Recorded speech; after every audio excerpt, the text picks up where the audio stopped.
It's two things that you can do with somebody bigger and stronger. You can either try to push them back, because 9 times out of 10, a strong fighter not used to going back. But I'm gonna go with Canelo because he didn't hold Turkey's hand yet. No, look, I always say, I respect Terence Crawford. He's a very talented fighter, but he just win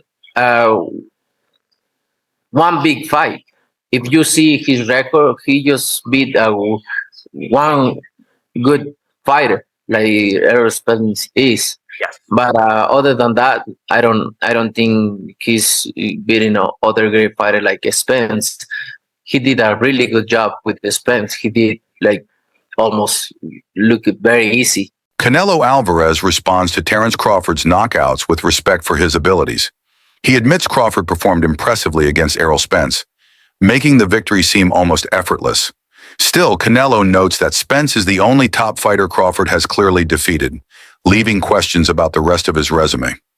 Looking ahead, Canelo says the truth will come out once they finally clash in the ring, keeping fans curious for answers. Are you tired of people asking you about Terence yet? No, look, I always say, I respect Terence Crawford. He's a very talented fighter, but he just win one big fight.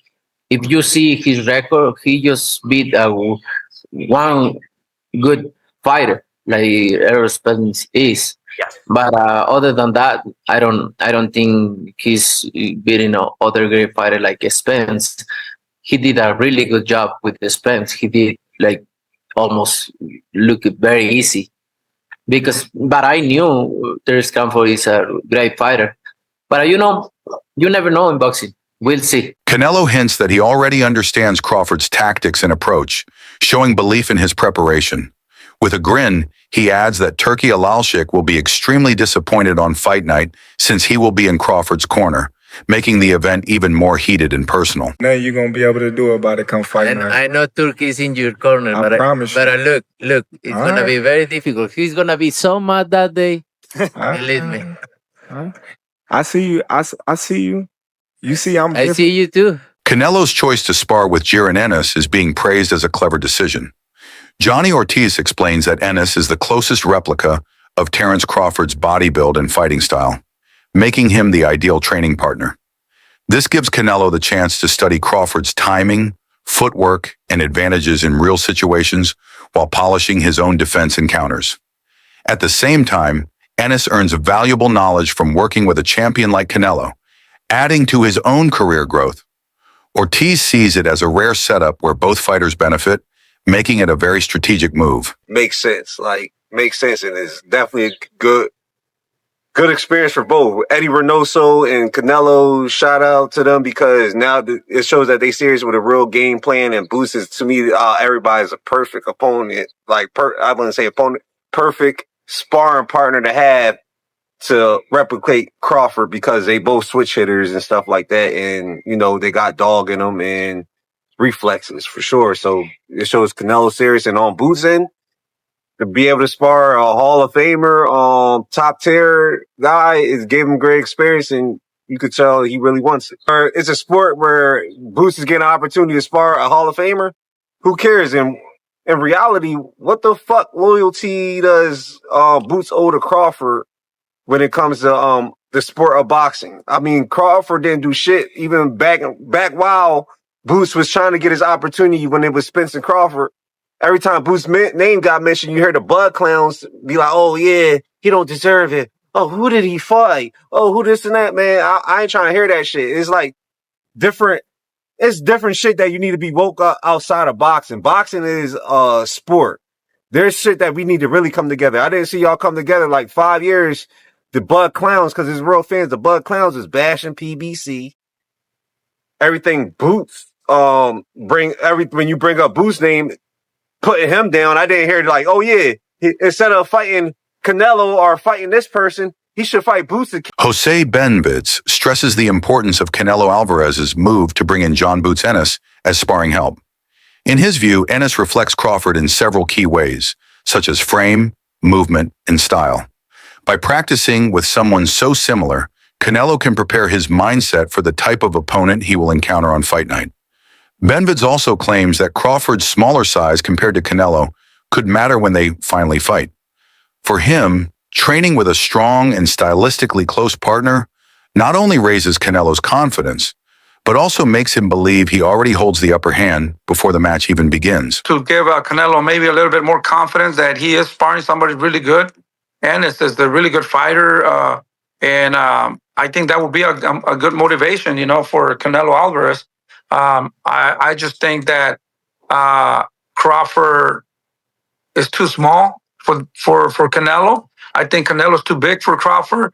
But in my opinion, I think if Crawford can maybe just tap, get out, tap, hook, get out, maybe once in a while throw a straight punch and just win by points and use his legs, I think I see him winning by decision.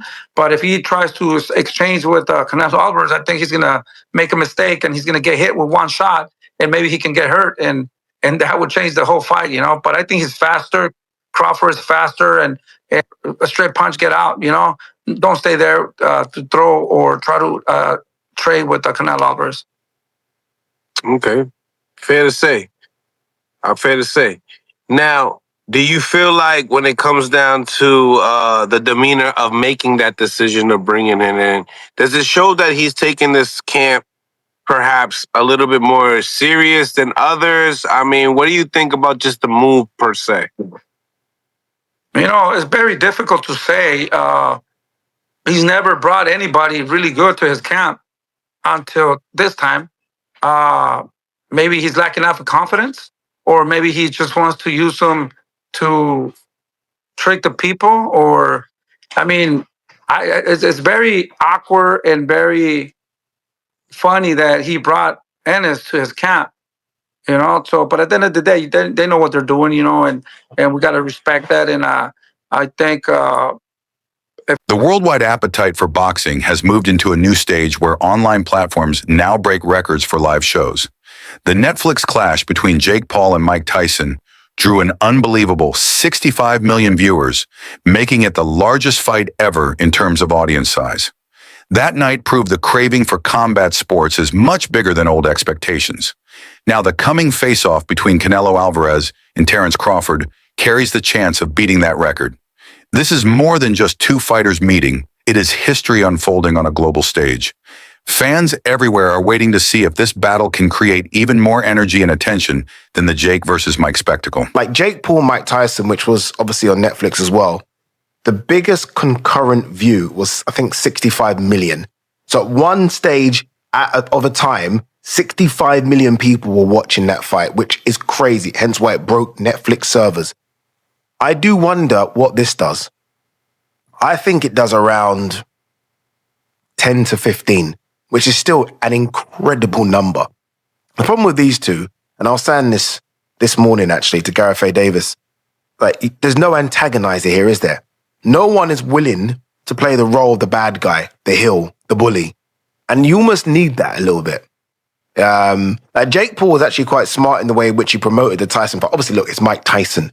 But it was promoted so well where Jake was willing to be the guy that, I'm going to fuck up the greatest fighter of all time. He was willing to kind of say all those things and play that role. So people almost tuned in to see him get chinned as well. Neither of these guys are playing that role. Neither of these guys, I don't think, have crossed over massively to non-boxing fans. I mean, to us, they're like gods, but to non-boxing fans, I do wonder how much people know them. Terence Crawford has never been the type to dodge challenges, and his training for Canelo shows how carefully he builds strategy. Crawford admits the difficulty of facing larger men, but insists there are real solutions. The first is to push them backward, something they usually dislike because their strength often lets them control the action by moving forward. It's two things that you can do with somebody bigger and stronger. You can either try to push them back, because 9 times out of 10, a strong fighter not used to going back, so it kind of fucks them up in the head, Yeah. Or you can just box me because some of them just slower than others because they got flat feet, and they just looking to load up on certain shots. Now, Crawford's definitely right here. There's two ways to beat a pressure fighter like Canelo. Either you put the pressure back on him, which is where guys like Triple G and Bivol had success, or you use your superior skills and footwork on the outside, which is how Floyd Mayweather won. Now, Crawford, he can't use the pressure approach because he's not as physically dominant as guys like Golovkin or Bivol. Bud is a welterweight or junior middleweight jumping up. He doesn't have the size to push Canelo back. Now, the outside boxing approach, that is definitely Crawford's best chance against Canelo. Driving them back ruins their flow. The second tactic is to wear down their energy and take advantage of their flat-footed habits, a flaw often seen in naturally heavier boxers. Crawford's grasp of these strategies shows his sharp boxing brain. He knows victory needs more than bravery. It needs the skill to turn weaknesses into opportunities. His training camp is focused on these ideas, improving both stamina and precision for the hardest fight of his career. Canelo does struggle to cut off the ring at times. We saw that in the Skull fight.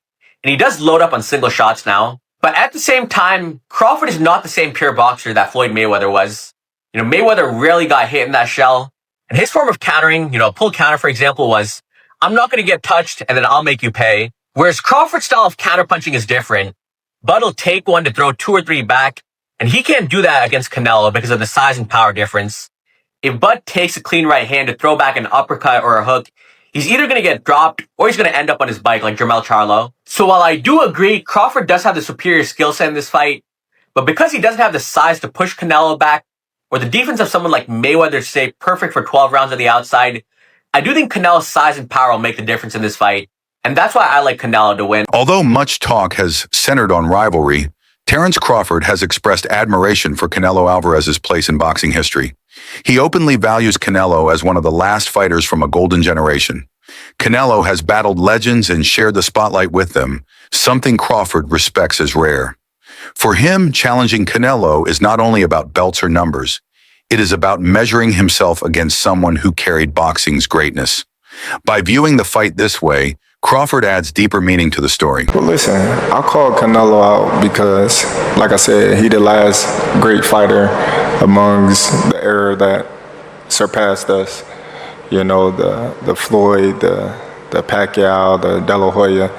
We both came up in that era, and he was right there with those fighters, and he got the chance to fight the Miguel Cottos, the Floyd Mayweathers, and the Kovalevs and Triple Gs, and I wasn't able to get those mega fights, so this is my mega fight, this is my moment, and that's the reason why I want to fight an all-time great like Canelo. Sean Porter shares a different view, suggesting that Canelo won't show Crawford anything new. From Porter's perspective, Crawford has faced many styles in his career: fast fighters, power punchers, counter punchers, and bigger men. This ability to adjust is what makes him unique. Porter's words reflect his belief that Crawford's skills are broad enough to handle anything Canelo throws, even if the Mexican champion is stronger and larger. For fans, this thought balances the argument. Get in the ring with Canelo Alvarez. Terence is not going to see anything that he hasn't seen before. No, he hasn't seen this beast on fight night, but he's seen versions of this beast for a very, very, very long time. People have said that he's a blown up 147-pound fighter. If you remember, he said it was hard for him to make 147 when he fought Errol Spence Jr. I was like, yo, how is that possible? I didn't realize he was really doing everything that's needed to gain the weight properly. Most fighters don't know how to gain weight and fit into a weight class properly. He's done that. Antonio Tarver frames the match around danger, stressing that Canelo only needs one clean punch to flip the entire fight. His point is that Crawford might be busier or more skilled technically, but Alvarez's power is the great equalizer. Tarver knows from years in the sport that a single mistake against a hitter like Canelo could instantly end the night. His warning reminds everyone that no matter how talented Crawford is, he must be perfect every second of every round. And Canelo only need one punch. You know what I mean? That really, basically, that's what it boils down to. I think Canelo only need one shot to change the game or change the fight. Crawford gonna have to stay consistent and win out. He's gonna have to get ahead and stay ahead. You know what I mean? And then also looming is the controversy. Can Crawford win a close decision? I could never win a close decision. I never won a close decision. That's what's looming. I think if Crawford is going to guarantee victory, he got to stop him. A man who ain't been stopped. He got to stop him, bro. It's challenge. So that's going to be the challenge. So I like Bud. I've always loved Bud, bro. But he in for a hell of a fight. If Saul show up, it's going to be problems. You heard me? Andre Rosier underlines the importance of Canelo's choice to spar with Jiren Ennis, saying it proves how serious Canelo is about preparing fully. For Rosier, bringing in such a strong partner shows respect for Crawford's ability. Canelo is not underestimating him. He is building camp with partners who can test him like Crawford might. Rosier believes this mindset explains why Canelo has stayed champion so long. His readiness to adjust, train hard, and challenge himself separates him from others. This focus gives fans belief that the fight will show the best of both men, as neither is leaving anything to luck. To get ready for Crawford. I would think it would be because he ambidextrous, as is Crawford. So it can do nothing but help him. And he has Hernandez also helping. Another fighter who is ambidextrous, so it helps. And we just want to see him do what he has to do, because this is a great fight. Who were you initially taking? Is it Crawford or who you initially? No, I think I'm always under the direction of the bigger, better man. And Canelo's the bigger guy in this fight. And Crawford is my guy. It's just 2 weight classes and everything else. It's going to be tough. But if anybody can bring some energy to this, it'll be Crawford. Does Canelo bringing Boots into camp, does that lower Crawford's chances to you? It doesn't help. I'll tell you that much. It's a very, very astute move to bring someone who switches from lefty to righty. Big, strong young man, very fast, capable punching power. It's going to be a help. It'll be a help for him. Mike Perry praises Terence Crawford's skills but still supports Canelo, pointing to the unstoppable force of Mexican pride. His comment highlights the national spirit and responsibility Canelo carries into every fight, representing an entire people. Perry also mentions playful moments around the build-up, referencing Crawford's exchange with Turki Aluli. Though lighthearted, it adds color to the story, showing how even small details become part of the bigger picture. I'm going with the Mexican power. I think, I know Terence is tough, he's an incredible fighter, but I'm going to go with Canelo because he didn't hold Turki's hand.